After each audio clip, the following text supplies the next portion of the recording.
नमस्कार. लक्ष्मी एसेन्सर मध्ये आपलं स्वागत आहे. आज मी बनवणार आहे तिळाचे लाडू.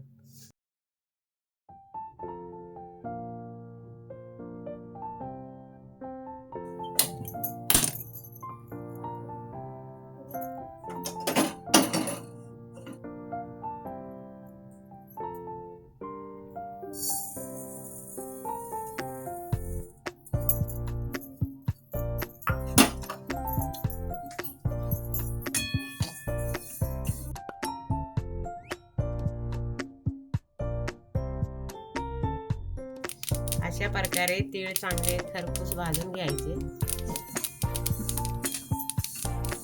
हे बघा उडायला लागले चटचट.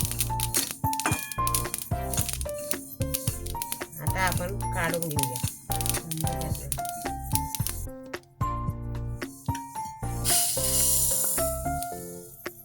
आता आपण शेंगदाणे पण भाजून घेऊया.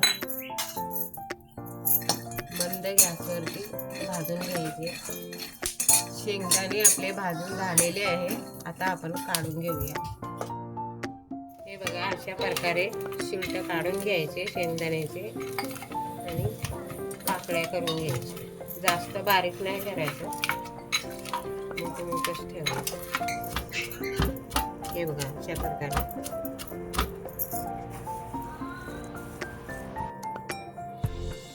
हे बघा अशा प्रकारे शेंगदाणे बारीक करून घेतलेले आहे.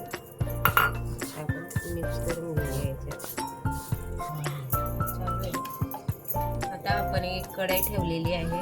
आता आपण 1 चम्मच तूप टाकूया.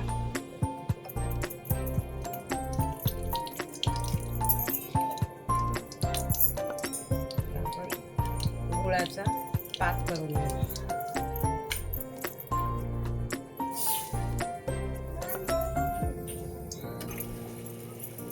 1 वाटी तीळ आहे आणि 1 वाटी गूळ घेतलेला आहे.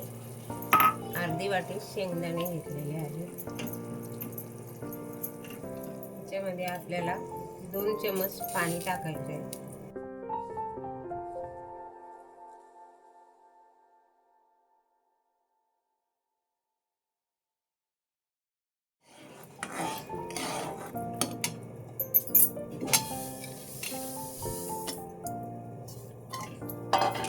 पटकन मिक्स करून घ्यायचे.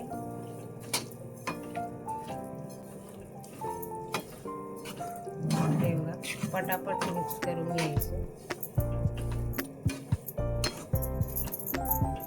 गॅस मी बंद केलेला आहे.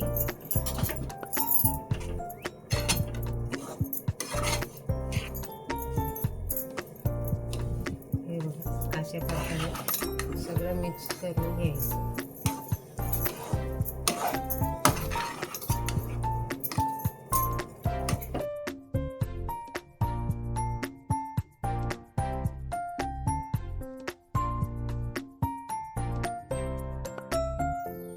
मध्ये गरम पाणी केलेलं आहे. त्या टोपावरती हे ठेवायचं आणि आपण लाडू वळून घ्यायचे. थंड होणार नाही आणि आपले लाडू पटापट वळता येतील. हे बघा अशा प्रकारे 1 चम्मच आपण ठेवून घ्यायचं एका परातीत प्लेटमध्ये. मग नंतर आपण लाडू वळून घ्यायचे. थंड झाल्यानंतर थोडं थंड झालं की आपण लाडू वळून घ्यायचे. कारण आता गरम आहे, ते हाताला चटके लागतात. म्हणून अशा प्रकारे 1 चम्मच जसं आपल्याला लाडू पाहिजे तेवढ्या आकार करायचं. हे बघा अशा प्रकारे लाडू वळून घ्यायचे. गरम असेल तर थोडंसं हाताला पाणी लावायचं, नाहीतर तूप लावून घ्यायचं हाताला. मस्त लाडू वळले जातात आणि हाताला चटकेही लागत नाही जास्त. गरम गरम असताना असे चम्मचनी प्लेटमध्ये ठेवून घ्यायचे. मग लाडू वळायला घ्यायचे.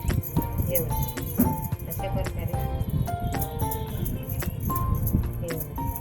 लगेच लाडू वळले जातात. हे बघा अशा प्रकारे सगळे लाडू वळून घेणार आहे. हे बघा किती मस्त गोल गरगरीत असे लाडू बनलेले आहे. रेसिपी आवडली असेल तर लाईक करा, शेअर करा. धन्यवाद.